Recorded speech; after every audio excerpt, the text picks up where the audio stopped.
Bonjour à tous et bienvenue dans 5 minutes pour un monument de Châtellerault. Connaissez-vous le quartier est de la ville, celui de Villevert, de la sous-préfecture et d'Énoré? Une atmosphère belle époque se dégage ici grâce aux superbes demeures pleines de charme et de coquetterie.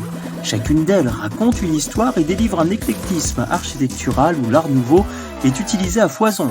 Alors venez avec moi le temps de 5 minutes, attention gong, 5 minutes pour les villas belle époque. Nous sommes dans le quartier est de la ville, sur un secteur délimité par le plan Blossac et la ligne de chemin de fer. Ici, il y a un peu plus de 100 ans, de nouvelles folies architecturales sont construites, hors des murs de la ville, à la campagne ou à la Villevert. À partir des années 1880, de belles demeures en pierre blanche de tuffeau, magnifiées par de spectaculaires façades sculptées, sont construites. Nous sommes dans les beaux quartiers, celui où les établissements financiers s'installent. Les banques parisiennes jouent à la concurrence avec les banques locales, la Caisse d'Épargne s'installe rue Descartes, la Société Générale, boulevard du Berry. Le boulevard Saint-Jacques et du Berry ont été percés en de larges voies pour desservir la gare ferroviaire. Les beaux hôtels de la sous-préfecture de la Maison Russe sont construits. Le train permet à la bourgeoisie de rejoindre confortablement les villes balnéaires de Royan, La Rochelle, Arcachon grâce à la compagnie ferroviaire de Paris et Orléans. Forcément, ces nouveaux voyages vont donner envie à leurs adeptes de ramener un morceau de ces contrées lointaines.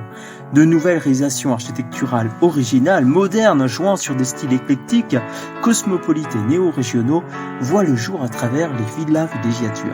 Le tout est de construire dans un environnement agréable, propice aux loisirs en retrait des boulevards, tout simplement à la campagne. De nouvelles rues sont percées afin de desservir les villas comme celle d'Énoré ou rue Léon Joigny, nom du propriétaire qui a donné sa parcelle à la ville afin de construire de belles maisons. Le courant architectural fétiche ces villégiatures est l'art nouveau.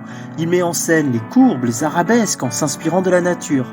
La symétrie n'est plus une condition de l'art, mais une habitude des yeux que l'art nouveau va choquer. Eugène Colombet, ce nom ne vous dit sans doute pas grand-chose. Il est pourtant un architecte châtelleraudais très actif de cette époque. Il a signé de nombreux édifices sur la ville, comme celui accolé à la sous-préfecture. Mariage de briques et de pierres, ce bâtiment est témoin de son talent. Regardez ici, dans l'angle de la rue, sa signature datée est encore visible. Mais qui peut bien vivre dans ces nouveaux quartiers?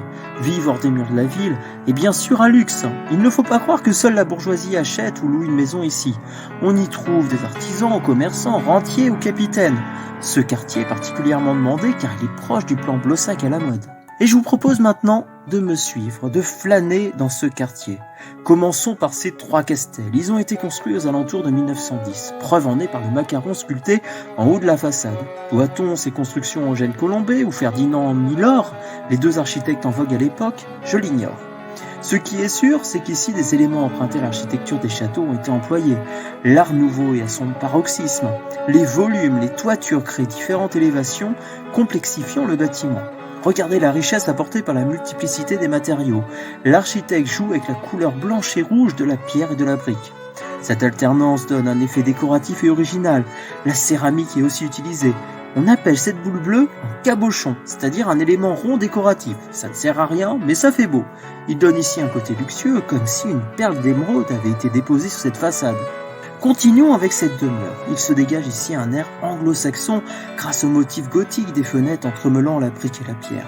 La brique est d'ailleurs à la mode. Il ne faut pas oublier que nous sommes en pleine révolution industrielle. Rappelez-vous, à la Manu, elle employait à outrance. Le bois joue également un rôle majeur dans la décoration extérieure.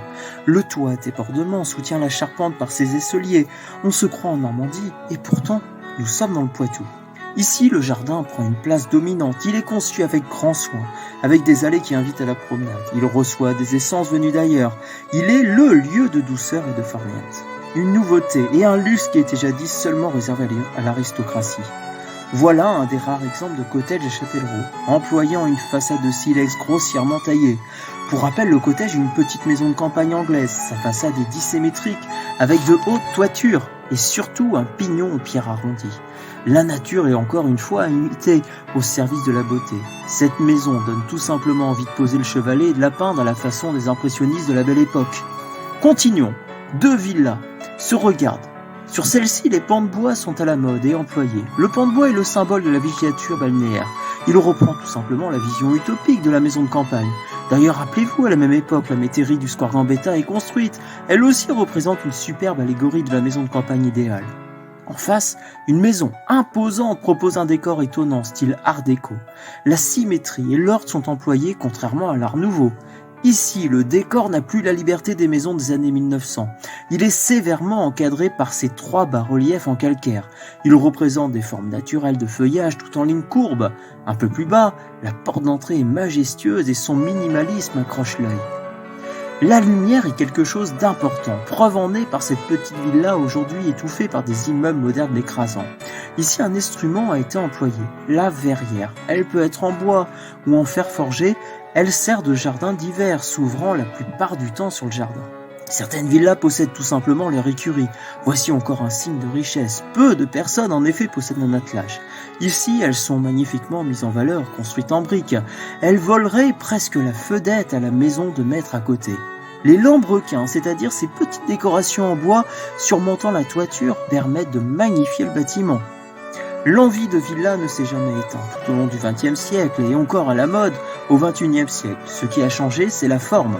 Après la Première Guerre mondiale, la population va vouloir tout naturellement s'échapper de la vieille ville pour la campagne et va vouloir, elle aussi, sa villégiature. De belles réalisations vont voir le jour. Certaines magnifiquement décorées avec des balcons, escaliers d'honneur, mosaïques et même le béton sculpté. Chaque époque a son style architectural, cédant de plus en plus malheureusement vers la standardisation de notre époque. Voilà, les 5 minutes sont passées, je vous ai proposé qu'un petit échantillon de villégiature. À vous maintenant de flâner et de prendre le temps de vous promener dans les quartiers de notre ville. Chaque quartier a ses pépites. Merci une nouvelle fois de m'avoir suivi et n'hésitez pas à mettre un pouce bleu, à vous abonner et je vous dis à bientôt dans 5 minutes pour un monument de Châtellerault.